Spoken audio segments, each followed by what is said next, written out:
Thank you, everybody, for joining us tonight. This is an amazing turnout. My name is Eric Gallipo, as Carrie said, and some of you may know me as a longtime resident of Asbury Park and perhaps as a member of the Asbury Park Planning Board if you are an addicted watcher of APTV. This evening, however, I'm here before you in my capacity as a professional planner and urban designer, working on behalf of the city and the Asbury Park Arts Council, who have undertaken the creation of the Asbury Park Arts and Culture Plan on behalf of the city. Now, before we launch into the presentation, I want to make sure to thank the library staff and the library itself for hosting us this evening. The service and space you provide to our community is invaluable and essential, and we thank you for all that you do. So I'd like to briefly review our agenda this evening. I'm going to do a little bit of an introduction about what the plan is and how it came about, talk a little bit about the community context, the goals and strategies that were developed and the recommendations, and then talk about what happens next. As we proceed with the presentation tonight, I'll stop at multiple points to allow for questions and brief discussion. We'll do our best to cover everything. So I'm going to launch in, but you'll see where those opportunities for questions and comments are. So, introduction. The Arts and Culture Plan is an endeavor undertaken by the City of Asbury Park in conjunction with the Asbury Park Arts Council, Monmouth Arts, the Monmouth County Department of Planning, and the New Jersey State Council on the Arts. My role has been to provide professional arts and culture planning services through my firm, FCA. We're a multidisciplinary planning and design firm with offices in Philadelphia, New York, and Orlando. Over the years, we've done arts and culture plans for municipalities and institutions, including St. Louis Garment District, the Salt Lake City Arts and Culture Plan, the Ocala Arts and Public Places Plan, the New York Botanical Gardens Master Plan, the Military Park Partnership, and we're currently working on the Hoboken, New Jersey's first public art master plan. All funding for this project was provided through a Monmouth County COVID-19 Community Recovery Grant that's being administered by the Asbury Park Arts Council. So when somebody asks you how much did this plan cost the city of Asbury Park, you can respond confidently, $0. So that's good news. I just wanted to make sure to cover that. The first question that I'm going to address this evening is why an arts and culture plan? And so to be specific about Asbury Park, the 2017 City Master Plan defined a 10-year vision for the city as a place with a thriving arts community, a year-round economy, modern infrastructure, expanded community facilities, and an outstanding quality of life for its residents. There was also a specific recommendation in the master plan that the city would complete an arts and culture plan that would inventory arts and cultural assets, identify areas most suitable for arts and culture, and identify the uses, programs, and actions necessary to support a healthy cultural ecosystem. Beyond policy reasoning, arts and culture plans can be powerful tools for cities and communities to foster community cohesion and civic pride, identify gaps and opportunities in the city's cultural landscape, leverage arts and culture as generators of economic development and employment growth, and enhance the quality of life of residents through inclusive, community-based arts and recreational activities. Over the past 8 months, the planning team has been guided by a steering committee comprised of representatives from the Asbury Park City Council, Planning Board and Zoning Board, the Asbury Park Department of Planning and Redevelopment, the Asbury Park Arts Council, the Monmouth County Department of Planning, and the New Jersey State Council on the Arts. This steering committee received regular updates about the research, data gathering, and community engagement activities of the planning team. They've also been directly involved in guiding and providing feedback on goals, strategies, and recommendations that are the outcome of this planning effort. In addition to working with the steering committee, the community and the public have been consistently involved in the creation of this plan.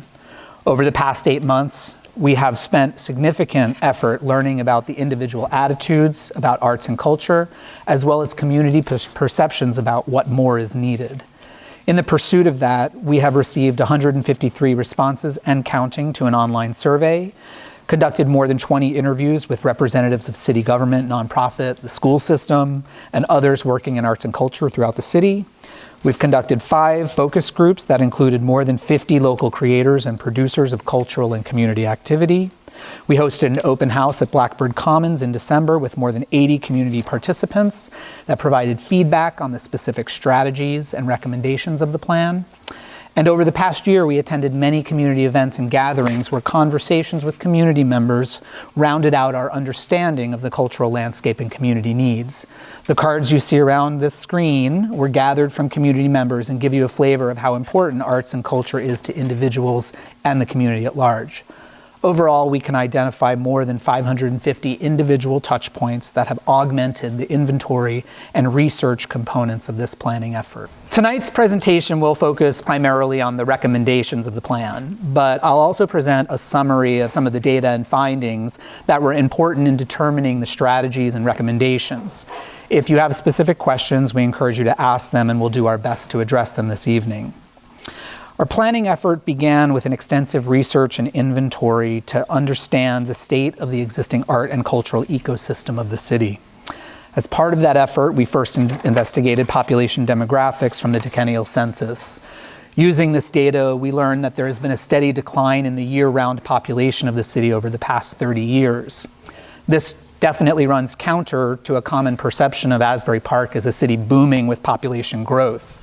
However, when taken in context to increasing median incomes and ages, coupled with only modest growth in housing over the past 10 years, these trends are consistent with a gentrifying city that may be gaining more part-time residents and the displacement of long-term full-time residents of the city. This concept will be important as we discuss prioritizing quality of life, cultural activity, and community-based programs that serve the year-round population. We also undertook an extensive inventory of the cultural assets that exist throughout the city. This mapping and research showed a significant level of art and cultural activity across all sectors and parts of the city. In this study, we were able to identify over 180 individual creators, organizations, and organizations related to arts and culture, 80 venues, places, and facilities where arts and culture are produced, and over 60 recurring programs and events that provide a strong sense of Asbury Park as a significant contributor to regional arts and culture. It's important to note that we do not believe we have captured every person, organization, place, or event happening in the city. This inventory is a starting point that should be maintained, augmented, and improved as the Arts and Culture Plan is implemented by the city and its partners. Both the inventory and community engagement activities of this effort revealed some important findings about the state of the city's community facilities and programs. When considering non-commercial activity and its relationship to the residential community, we paid special attention to the resources available through community facilities.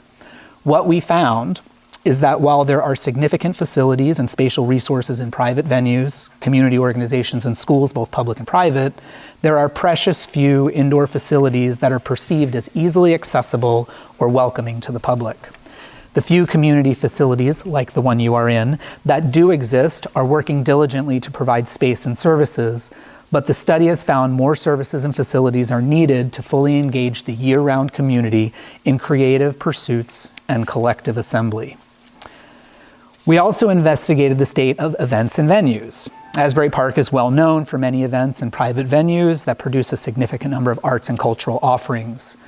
We charted the frequency of all recurring programs and plotted them to understand how cultural activity is distributed throughout the year.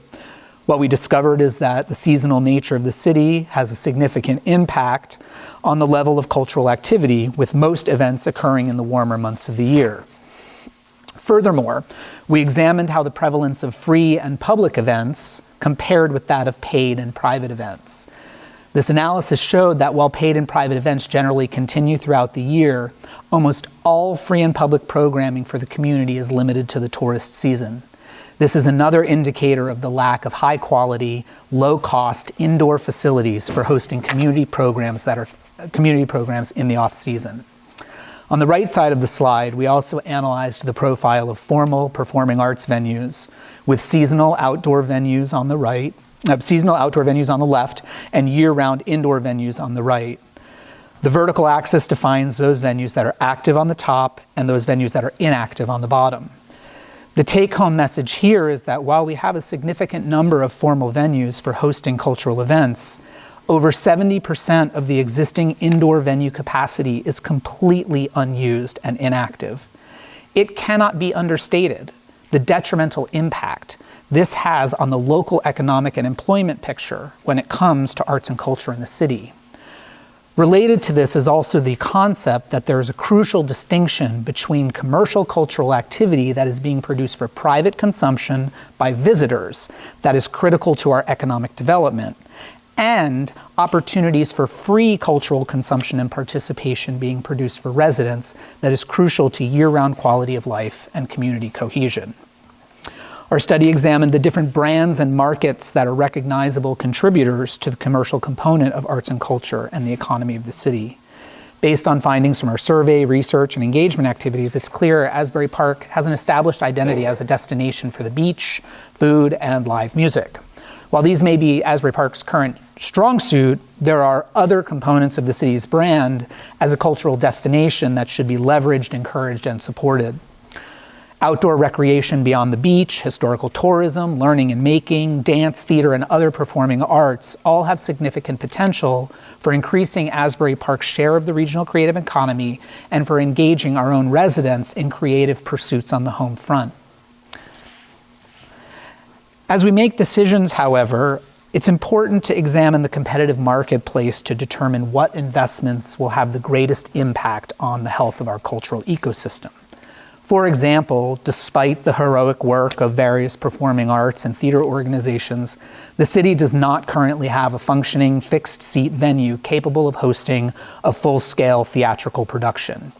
While redevelopment of existing inactive venues such as Convention Hall or the Savoy Theater in the Kenmouth Building downtown may fill some of those gaps, they would be entering an extremely competitive performing arts landscape both within the county and the region.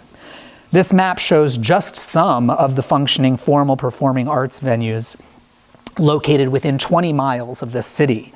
Furthermore, the major performing arts markets in Philadelphia and New York create an even more challenging environment for sustaining such venues within such a competitive environment. The message here is that, at least in the short term, the private market is going to determine the need for formal venues, and the city's investments in arts and culture may be more impactful when they are focused on the quality of life of residents and their access to collective assembly and creative activity. And speaking of the city, private and nonprofit sectors, our study revealed that more coordination and collaboration is needed to assure people are aware of the resources, facilities, events, and programs available to them. Each sector has a role to play in organizing activities that are the result of leveraging our significant spatial assets, securing funding, and connecting creators with audiences. But both the public and private have a role to play, with more coordination necessary to navigate the complicated infrastructure that has grown up around cultural activity and public space over the years. So I'm going to take a pause here. I know that was a lot of information. Give anybody who has a question or a comment an opportunity to chime in. Yes, Ms. Jones, please. Those two venues, the Savoy Theater, the Paramount, and the Convention Hall, are currently inactive, and they represent 70% of the total capacity for fixed-seat performance venues in the city. My name is Felicia Simmons, and also to mention the West Side Community Center. Yes, the West Side Community Center, while not a formal performance venue, is also currently inactive, and there is a. We'll talk about it a little bit later. A little bit later on, will certainly come up. Once we had a firm understanding of the arts and cultural ecosystem of the city, we continued engaging the community and our steering committee to develop a set of goals and strategies to define a vision for the future and establish how the city and its partners can address gaps in space, funding, community services, policies, and programs related to arts and culture. These goals and strategies were presented at multiple public events, including an open house at Blackbird Community Commons in December, and 5 different focus groups made up of a diverse collection of local creators and community members. That engagement and testing of ideas allowed us to settle on a broadly supported set of 4 goals for the Arts and Culture Plan. Those being augmenting the year-round quality of life, expanding the cultural production ecosystem, fostering inclusion, community cohesion, well-being, and lifelong learning, and supporting tourism, creative enterprises, and the cultural economy. The plan also identifies 4 strategies that create a framework for meeting those goals. Strategy 1 is to provide resources, facilities, and programs for individual creativity, recreation, and lifelong learning. Strategy 2 is to align development, land use, funding, and other policies to support tourism and the homegrown creative economy. Strategy 3 is to leverage the brand of Asbury Park as an inclusive and creative city where diversity thrives. Strategy 4 is to transform streets and public spaces to support next-level art and cultural activity. I'm going to stop here and give anybody an opportunity to ask some questions. It is the hope of this plan that the inventory will be taken and expanded so that, and we'll talk about this in the recommendation, so that people might be able to literally just go to a searchable database and say, I need a community room for 20 people and I have $50 to spend, and they would be able to figure that out. That's a very basic thing that most creative communities would have, which leverages underutilized space in non-public facilities that are community-oriented. Yeah, so yes. Yes and no is the answer. It's on its way. It will not be the output of this plan, but the plan will say, here's the inventory we made, and now the implementers of this plan, the city and its partners, are going to have to figure out how to use that information. Necessary byproduct. Yes, absolutely, yes. And so all of this data that we have is essentially tracked both geographically, like we know, literally it's a mapping program, so we know the address, location, and we can add certain attributes to it, like what's the capacity, what's the cost, but that's not exactly the job of this plan, it's the job of a later recommendation. So now this is really what we're here to talk about tonight, all of the biggest recommendations of the plan. There's probably a lot of things here that, if you have a question and didn't see it covered, we can talk about it. I'm kind of doing the greatest hits tonight. But while the goals and strategies set a general framework for the plan, we developed specific recommendations that are meant to be implemented in a phased strategy that unfolds over many years. Before we dive into the specific recommendations, I want to acquaint you with a few concepts that were critical to the evaluation, selection, and development of these recommendations. First, all recommendations were developed using a framework of inclusion. The goal of this plan is to ensure that all members of the community are invited to participate and contribute to its rich and diverse community culture. Second, we worked in a yes and framework. This is a lesson from improvisational performance where all responses begin with yes and. It's a technique that recognizes the value of every person's perspective and integrates their thoughts and contributions into the outcomes. Finally, nothing you see tonight is all or nothing or now or never. A plan is a roadmap that is meant to unfold over many years. The recommendations may seem big, large, complicated, and expensive. Some of them are. However, each recommendation starts with small, low-cost actions that establish a framework for more complicated, longer-term actions in the future, like a searchable database for available community facilities. Cost $0. Okay. So the first recommendation is probably the driest one, so I wanted to start there. We'll get to the more exciting ones. It's establish a funding stream for community arts, culture, and recreation. A hallmark of creative communities is a stable and consistent funding stream for supporting community arts and culture. How that funding is provided and how it is used is different from place to place. In some places, funding is provided through property taxes, sales taxes, or other municipal revenue sources. In other communities, special purpose taxes such as liquor, hotel occupancy, tourism, or cannabis sales are used to fund priorities including arts, culture, and education. As an example, the City of Hoboken includes what's called a percent for art in every city bond ordinance that is used to fund public infrastructure. The mural you see in this picture was funded by including an additional 1% of the total cost of upgrading an existing parking garage in the city. A small price to pay for a work of art by a renowned artist that allows the garage to be more than a garage. Currently, Asbury Park has no recognizable funding stream that is solely dedicated to community arts, culture, or recreation. In an attempt to keep it just to the facts, with so many competing priorities in the city, it's not that surprising that arts, culture, and recreation have not risen to the top yet. However, the time has come. The collective need of the community to engage and contribute to creative activity and collective gathering should be funded. These critical funds would support the broadly held desire of residents to have an outstanding year-round quality of life and access to arts and cultural activity. It's easy to boil this down to how much is this going to cost me. However, it's not now or never, and it's not all or nothing.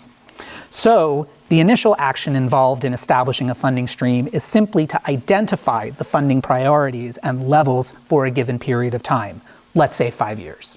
This costs $0. The next step is to identify and evaluate the sources of that funding, also at a cost of $0. After that, this is where the rubber meets the road, when the budgetary, policy, and legislative mechanisms that secure that funding are enacted. This will take time, negotiation, political will, and accountability. But smaller actions at the beginning will begin to build to a larger action that results in a stable funding source for community arts and culture. The final step is to evaluate effectiveness of the outcomes of that funding. This is a cyclical review that should be done to assure that funding goals and priorities remain aligned. Any questions? Kitty. My name is Kitty. On the 1% that you touched on, that's a standard program that happens around the country, correct? Correct. It's 1% is a misnomer. In some places it's 0.25%, some places 4%. Yeah, it's But in yeah. general, it's Yes. known as the 1%. A percent for art. Yes. Yes, Nancy. Nancy Sabino, you said step 1 and step 2 would cost nothing. Who would be doing that? That's a good question. It would. It's really the city infrastructure doing it. So it costs it is the cost of paying our professionals and our city councilors who aren't paid to take up the banner of figuring out where in the public budget that money comes from. There are sources that do remain untapped that could provide some of that funding, like a percent for art. For example, we just bonded $22 million for a firehouse. 0.25% of that cost would have netted $50,000. That's a lot of money for a community that currently has no budget line item for arts and culture. I'm not saying that that was wrong or not, but that's just what we're talking about. The city floats bonds all the time for infrastructure projects, for operations, for paying debt, for whatever it is. Lots of cities say, okay, we need to take a small slice of every one of those and make sure that it's going towards arts, culture, recreation. The plan acknowledges the need to create a funding stream. The plan cannot, from this perspective, solve or answer how it's done. What it does is provides that roadmap for starting the conversation, the process, and then getting to that point where you enact what's necessary to make it happen. That's another great point about the UEZ, Urban Enterprise Zone money. Yeah, it's out there. There are grants. As an artist from Asbury, born and raised, we talk a lot about this kind of stuff, but I don't really see people like me around these type of things, and I don't know if it's necessarily because they don't want to be or because they just don't know. Yeah. So I will after we run through all of the recommendations, I'm going to sort of address inclusion, how inclusion runs through each recommendation in a holistic fashion. But through the process of developing these recommendations, we could not have gotten to them without adopting a framework of inclusion, which required us to go out into the community, to be present at community events all over town, in the west side, in the east side, in communities, in the park. Those were the public events we attended. We also, while we were doing that, we also gathered people's contact information and emails. And when we were doing focus groups, we reached out specifically to those folks to make sure that they knew we have an opportunity for input. A lot of people took us up on that opportunity. We had a very diverse group of people who are self-identified as creators who contributed. Now, to that end, Asbury Park is just barely still a majority-minority city. And the historical divisions that exist are perpetuated by a perception that what is the most important are the endpoint events that happen in one sector of this town. This plan flatly rejects that as the priority and says what's more important is who's making art and culture here and how we make that available to every member of our community, starting from the youngest to the oldest. And so I think as we start to run through some more of these, you'll see that inclusion is a theme, that this isn't about making sure we have more concerts at the Stone Pony. It's about making sure that the local hip hop artist who's working on the west side knows that there is a recording facility that they might be able to access here in town through a network that allows them to find those things. Because it's not knowing about something and not knowing somebody is doing something are two sides of the same problem. You know, it's that. And then there is an issue of how programming is managed holistically throughout the city. There are so many concerts and events. So few of those are represented in Afro, Latin, Caribbean, Spanish, Hispanic music. That is 50% of our community. How does that change? That is what this plan is saying should change. That every opportunity should be taken to make sure that the culture that is represented here is broadly representative of the actual year-round community. You know, you're correct. The demographics of this room do not truly represent the demographics of our city. As you will see, the plan tries to make sure that we have represented the broad spectrum of people we have engaged in the creation of this plan. It is as much about amplifying underrepresented communities as it is simply advertising for those who aren't. And, you know, like the hard work of doing that, this plan can identify and does identify that more work needs to be done to amplify Black, Indigenous, people of color, Hispanic, Latino communities and their contributions to the city's cultural landscape. Yeah. Can I just say archive? Yeah, That was pretty much the word I was looking at a couple of hours. Yeah. Archive. Right, and you know, a personal note is when my firm undertook this work, we assumed that the city had a workable database of information of community organizations, events, nothing. Nothing existed because the person who maintained that information no longer worked for the city, and they just didn't know where it was. So there is a two-sided equation here. It's like, yes, it would have been great to start from something. We started from zero. So the second recommendation is to expand city resources for public programs, community facilities, and cultural affairs.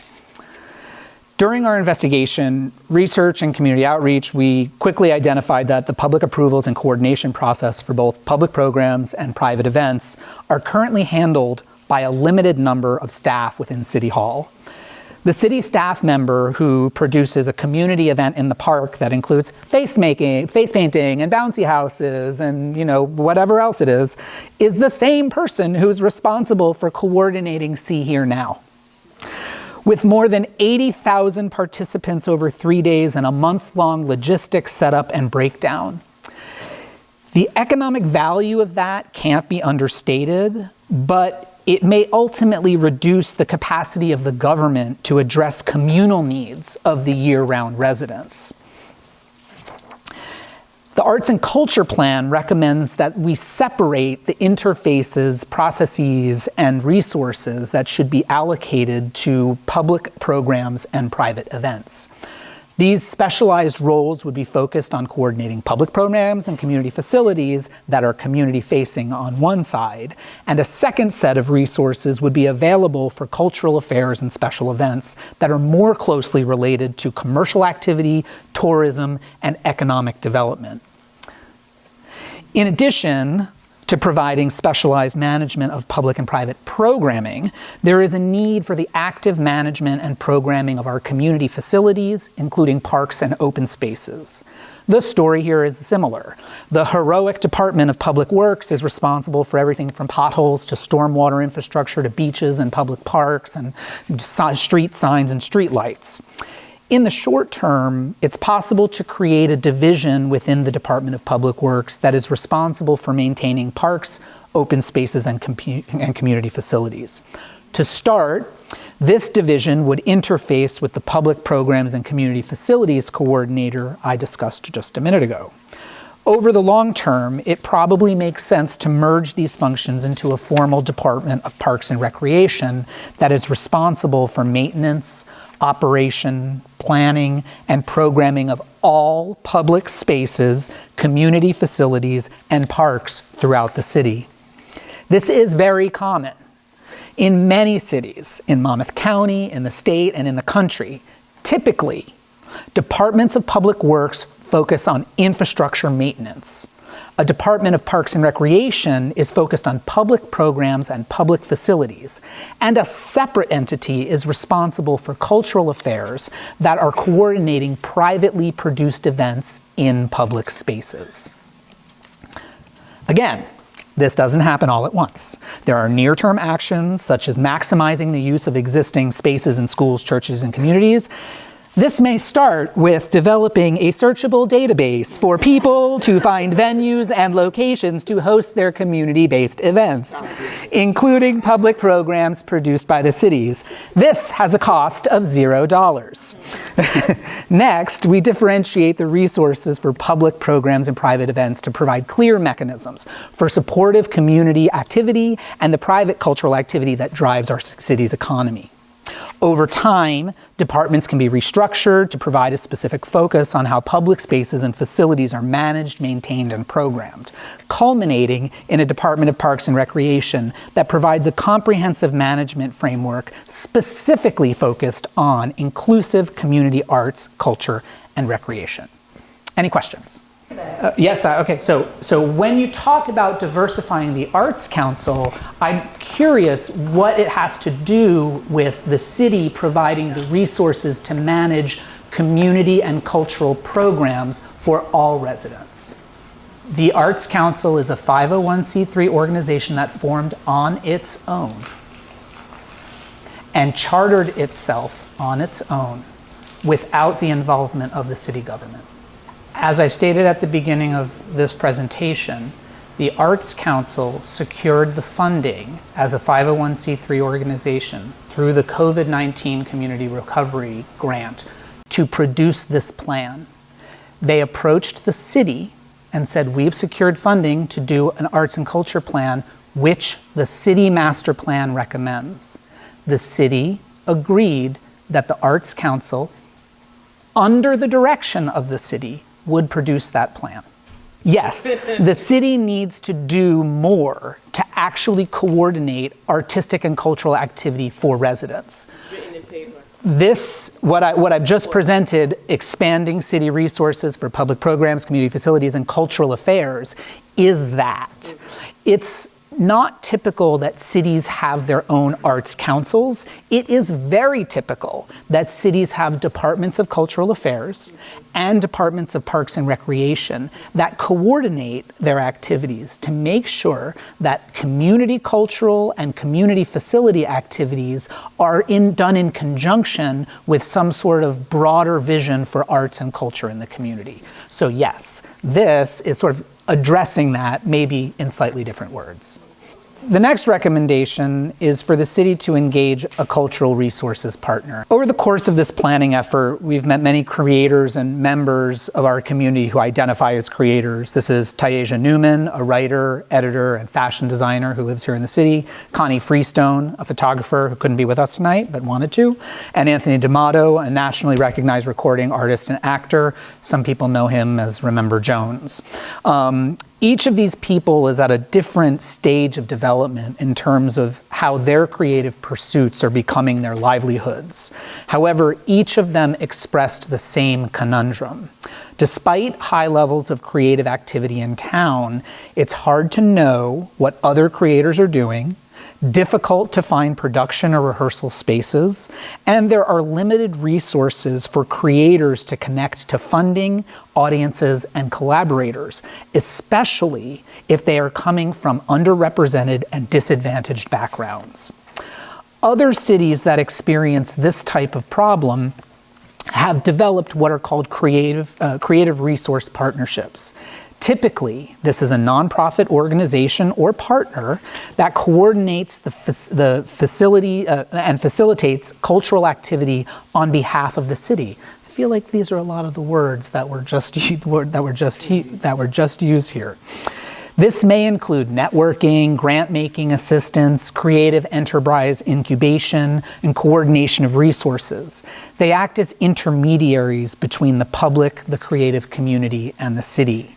In some cases, the organizations may also interface with specific components of the government, including the Public Art Commission or a Department of Parks and Recreation that is responsible for public programs. Regardless of who the organization is, the presence of a viable partner to provide these services to the public is deeply needed by the members of the creative community throughout the city. The process begins with the city defining the types of resources and services that are needed. I mentioned some of them. Next, the city defines their relationships and responsibilities they are looking for in their partner organization. Next, they determine how funding is provided to secure those services.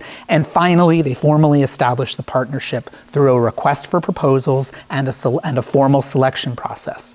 This result is a community hub for cultural resources and information. Not often within the kind of normal competencies of a city to really coordinate art and cultural activity, you know? And so, but there are nonprofits all over the country that do exactly that for their communities. We have one that does it at the county level. It's called Monmouth Arts. And they sort of look at the broader county. Many municipalities have an ancillary 501c3 that the city provides funding to that does that work. So the city and that entity come to an agreement about what the funding level is and what they expect to get for that money. And so there is that relationship that can be created. It doesn't exist right now. This is saying that the city needs to establish what that looks like and figure out what the responsibilities of that other entity are. Obviously, this evening, one big concern is how that entity would be broadly inclusive and how part of their remit would be amplifying the voices of underrepresented communities, particularly in artistic and creative pursuits.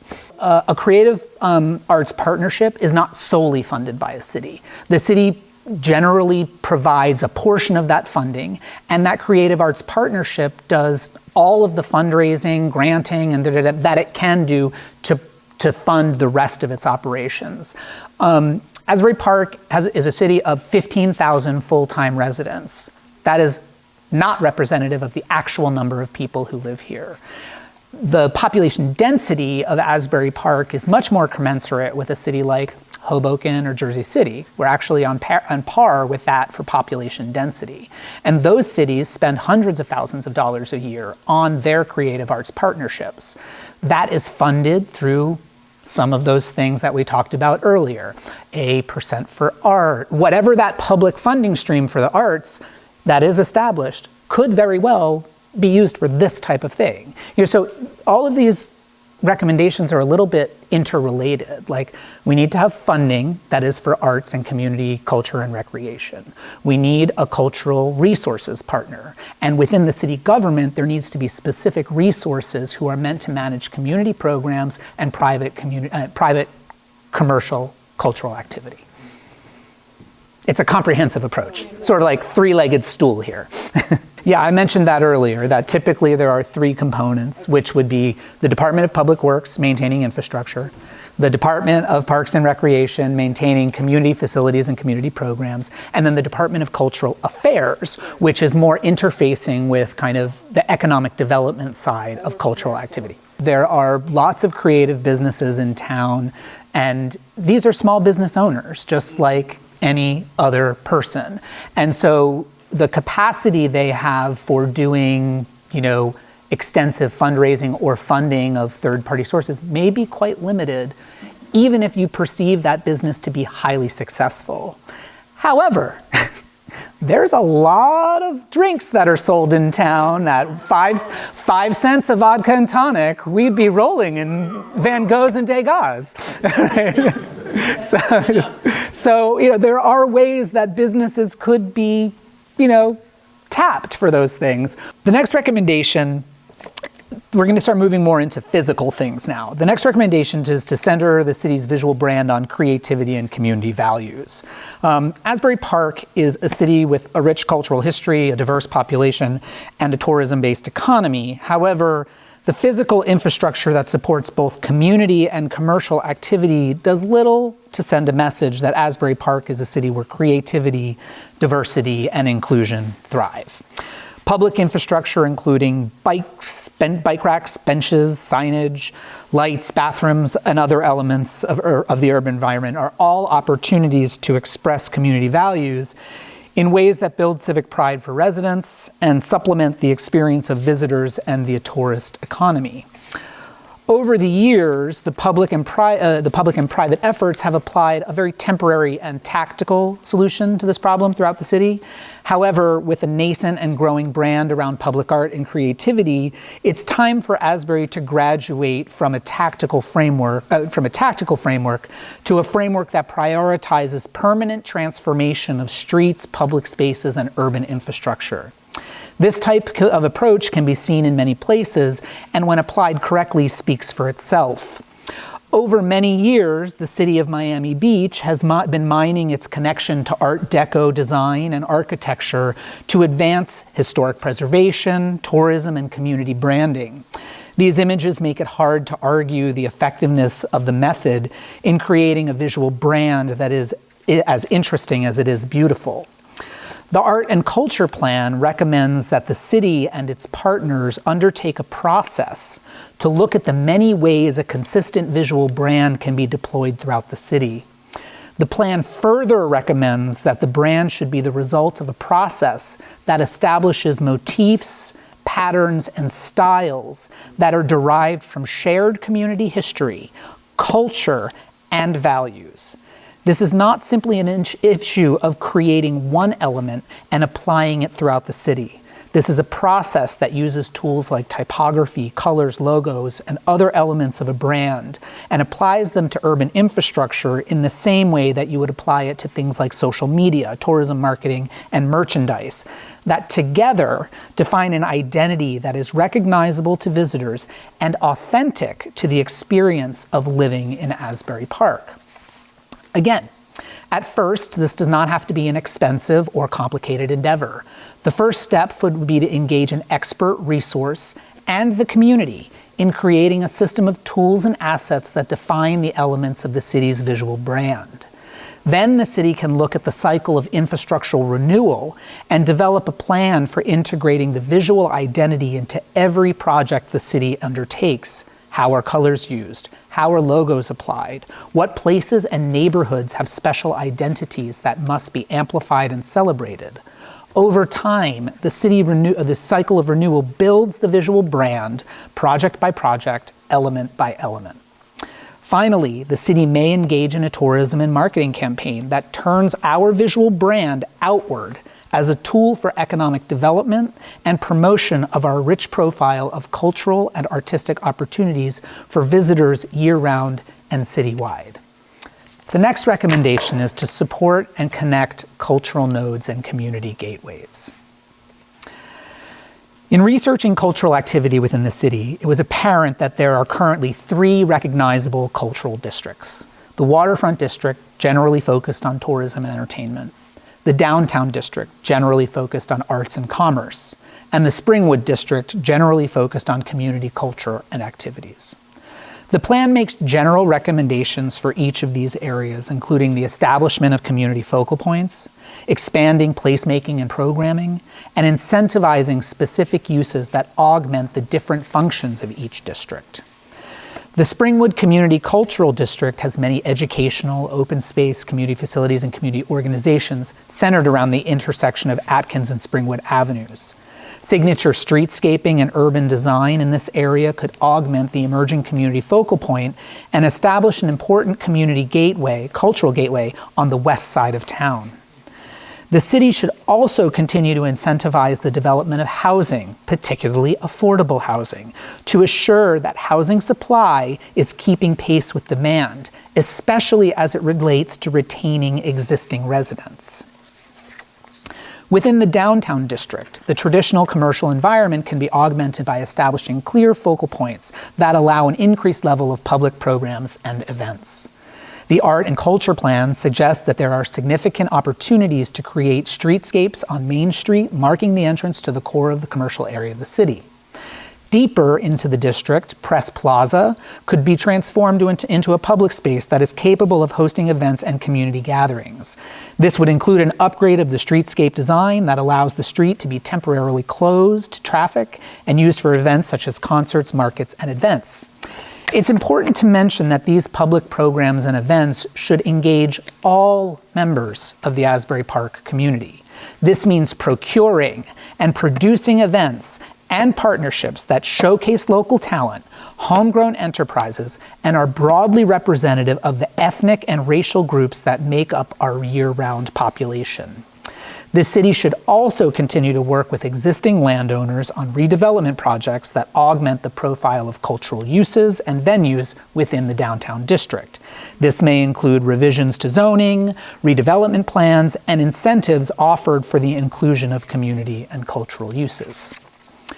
Within the Waterfront Entertainment and Tourism District, existing spaces along the Boardwalk and Ocean Avenue could be significantly improved to support placemaking and programming. In rethinking focal points on 4th Avenue and Asbury Avenue, the city has an opportunity to provide a greater level of free programming that appeals to residents and visitors alike. As these spaces are transformed to support greater levels of artistic and cultural activity, it's again important to remember that programming of these spaces should seek to amplify the contributions of local creators to the collective community identity, be it busking, performance, public art, or general community activity. In other words, the waterfront, the city's greatest economic and open space asset, should feel authentic and inclusive to the entire Asbury Park community. In addition to thinking about the 3 cultural districts, there was also a recommendation in this 2017 City Master Plan that suggested the creation of a new arts district along Asbury Avenue, shown in red here. Given what we learned in this study, the Art and Culture Plan will not recommend this approach. With 3 functioning art and culture districts in the city, the establishment of another may dilute the impact or the focus of existing cultural nodes. What this plan does recommend for this area is the establishment of a signature community gateway as the primary vehicular linkage for visitors arriving from the broader highway system. This area can be improved to establish a signature entryway into the commercial, culture, and community context of our city. In addition to streetscaping, public art, and other creative expressions in public space along this corridor, the surrounding area can be an important reservoir for housing that is crucial for retaining existing residents and live-work housing that combines living and production facilities for small-scale creators working within the community. Beyond the different ways of supporting the existing cultural districts in the city, it's important that each of the districts feel they are part of a comprehensive whole, rather than isolated and independent from each other. So the plan recommends the establishment of the West Side to Waterfront Art and Cultural Heritage Trail. This idea was also suggested in a different form in the Asbury Park Plan for Walking and Biking, another component of the city's master plan.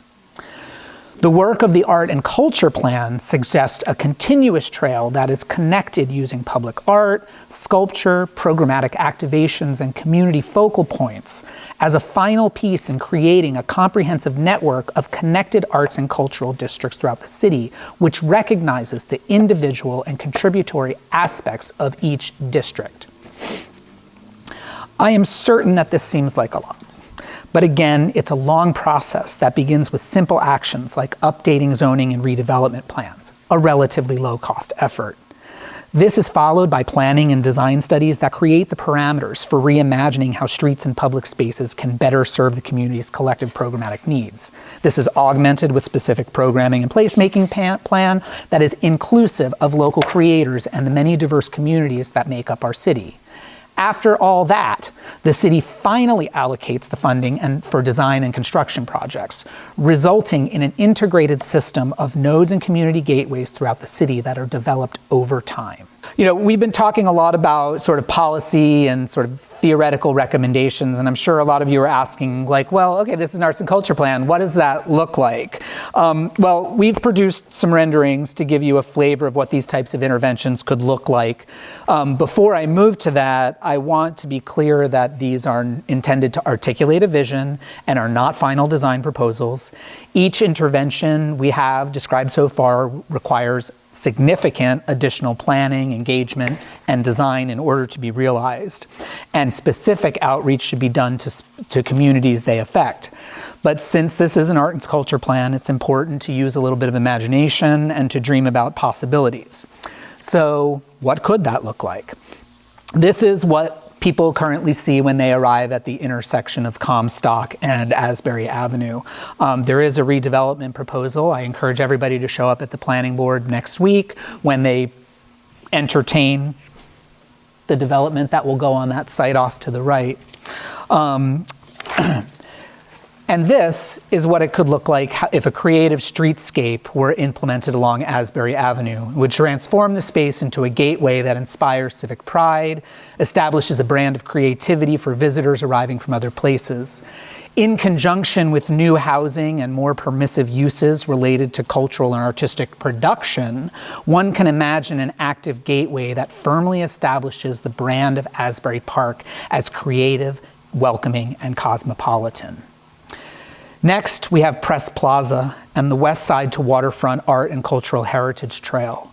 As a primary pedestrian entrance into the city from Ocean Grove and a midpoint within the downtown district, the potential for this space to contribute to public perception of downtown as an active, engaging, and creative place is endless. In fact, it could look like this. Signature streetscape and plaza design would allow the street to be temporarily closed into usable space for community and commercial activities such as concerts, markets, and festivals. The West Side to Waterfront Cultural Trail along Lake Avenue can integrate sculpture, public art, branding, and public space design to support connectivity between districts that is punctuated with active spaces for community activities and cultural programs such as music, performance, and busking. Up next, this is the current picture of the intersection of 4th Avenue and Ocean Avenue, with the Ocean Club building in the background. Using a similar framework for providing infrastructure for community gateways and placemaking activities, this is what it could look like. Signature intersection design, expanded public art and sculpture, and augmented seating to support busking, performance, and gathering could transform this space from a parking lot into a vibrant community gathering space. It's important to note that this transformative design, as imagined, comes at the expense of 2 parking spaces, which I will posit is a completely reasonable cost for likely improvement in public space design and placemaking opportunities. Now, for our big recommendation, to develop a community culture center. Of all the work that has been done during this study, no gap has been more acute than the need for the development of a high-quality facilities to support community arts, culture, and recreation. While Asbury Park has a significant portfolio of educational and community spaces, there are precious few resources that are broadly accessible to the public or flexible enough to support the range of community events, gatherings, and activities that are hallmarks of creative communities. To that end, what this plan envisions is the creation of a community culture center that contains an adequate profile of spaces for a variety of creative, artistic, recreational, and educational pursuits. This study cannot be definitive about the components of a community culture center, but it is likely that some of the necessary components would include rehearsal space, meeting space, performance space, maker and production space, informational resources, galleries and exhibitions, and other things the community needs and desires. Ultimately, more study is needed to determine the exact composition of a community culture center, but that need for such a space within the community could not be clearer. Again, it's a long process. That begins with the feasibility and conceptual design study that answers many of the questions I just alluded to. This is followed by a business and operations plan, the development of funding strategies and partnerships, and the culmination in the actual design and construction of the facility. This is another example of low-cost actions building to more significant ones over time. Many of you may ask, but where is it? It's a good question. Well, to be honest, the plan will not answer that question. However, it can offer some responses to where it could be. A reconstituted West Side Community Center. With the right agreements or coordination, it could be inside, resurrected. It could be inside an existing Board of Education facility. We have lots of underutilized school space. It could be part of a plan to redevelop City Hall. A nonprofit developer in town could agree to include it in a development. Yes, it could be any of these or others.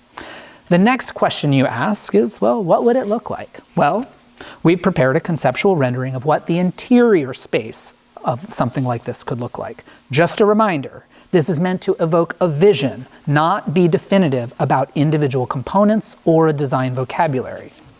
With facilities for playing, learning, making, moving, doing, producing, a contemporary community facility combines elements of places like libraries, schools, and sports facilities to create a flexible space that supports collective activities, individual creativity, and community events within the same space. In fact, many spaces could do double duty, allowing them to be reconfigured depending on the uses and programs at a given moment. This rendering imagines a central space that can be equal parts community commons and performance space. Movement on this recommendation would provide the community a true center of gravity that engenders inclusive community activities and supports the community vision to be a creative, year-round community with an outstanding quality of life for residents. When we look across the big recommendations that this is what we have, I'll give you a minute to sort of look across them, and I'll take a minute to remind you that each of these strategies, whether physical, organizational, or policy, is aimed at providing an inclusive environment that provides community arts and culture at the same time that it supports vibrant cultural economy. So what about the other stuff? What other stuff? Well, many things cropped up in the study that were related to arts and culture. However, this plan cannot answer every question. It cannot address every recommendation of the city master plan. So while there are important contributions to the arts and culture, while they are important contributors to arts and culture, there are other planning and urban design initiatives the city should undertake in order to fully support all aspects of the city's shared cultural identity. Having already completed a plan for walking and biking, the art and culture plan provides the next level of detail around a specific element. However, additional planning should be done to define parameters of things like historic preservation, open space and recreation, sustainability, resiliency, and green building standards, all expressions of shared values that have interactions with arts and culture. What's next? Well, After this evening, we will begin coordinating with the planning board to begin the official approval and adoption process of the Arts and Culture Plan. We anticipate that those meetings will happen in May and June. Please come. These are additional opportunities for input with the planning board into the final adoption of the plan. If you want to stay apprised of future developments, please make sure to see Carrie Turner, who's at the contact sheet and can provide you can provide her email address to get notified. And with that, I do want to thank everybody for your time and attention and your input this evening. And I hope you have a really good night. Thank you. Thank you.